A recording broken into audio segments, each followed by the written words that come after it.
মান্নার বোধহয় একটু অভিমান আছে। কয়েকটা ছবি আমার কাছে এসেছিল, আমি বলেছি মান্না আমি আপনার মায়ের চরিত্রে অভিনয় করব না।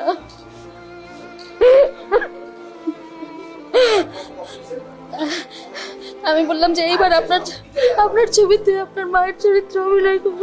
শেষ মুহূর্তে যে ছবিটা আমার সঙ্গে করেছে, রাত 11টা পর্যন্ত শুটিং করেছি দুজন একসঙ্গে। রাত 11:30টায় ও আর আমি একসঙ্গে বেরিয়েছি 7 নম্বর ফ্লোর থেকে। আমাকে বলেছে যে বড় ভাই আমি আসি। আমি বলছি আসো, সকালে আবার দেখা হবে। আমি ঠিক আছে। ও গেছে বাড়ি, আমিও গেছি রাত্রি 11:30টার সময়। তাকে সকালে সে আর পাইনি। আমার কোনো কথা বলার মতো শক্তি নেই আসলে। দুটো ছবিতে কাজ করার আমার সুযোগ হয়েছিল। সেই সময় আমি মোটামুটি একটু কাছাকাছি যেতে পেরেছি। তার ভেরি নাইস সোল, মানুষ হিসাবে অদ্ভুত মানুষ, এবং সিনিয়র আর্টিস্টকে উনি যে শ্রদ্ধা সম্মান দেখাতেন, এটা অন্যের জন্য অনুকরণীয়। বেশ কিছুদিন পরে চলচ্চিত্রে আগমন, একসঙ্গে অনেকগুলো ছবিতে কাজও করেছি। প্রাথমিক অবস্থায় আমি নিজে চেষ্টাও করেছি ওর জন্য। যখন প্রথম ওর সাহায্যের প্রয়োজন ছিল সেই সময়টা, একটা পর্যায়ে তো মানে চলচ্চিত্রের একটা বিরাট অংশ জুড়ে সে কাজ করেছে।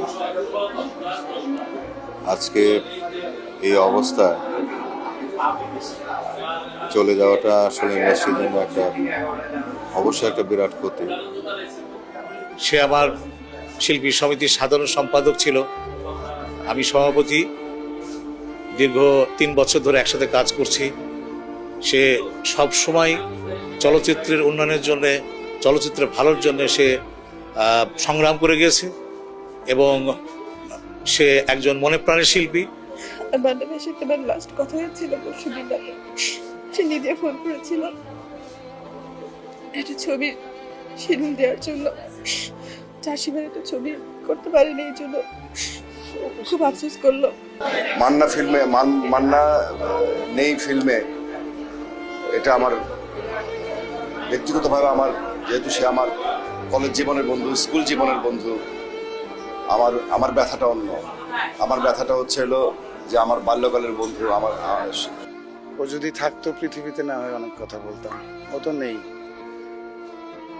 আমার কিছু বলার নেই।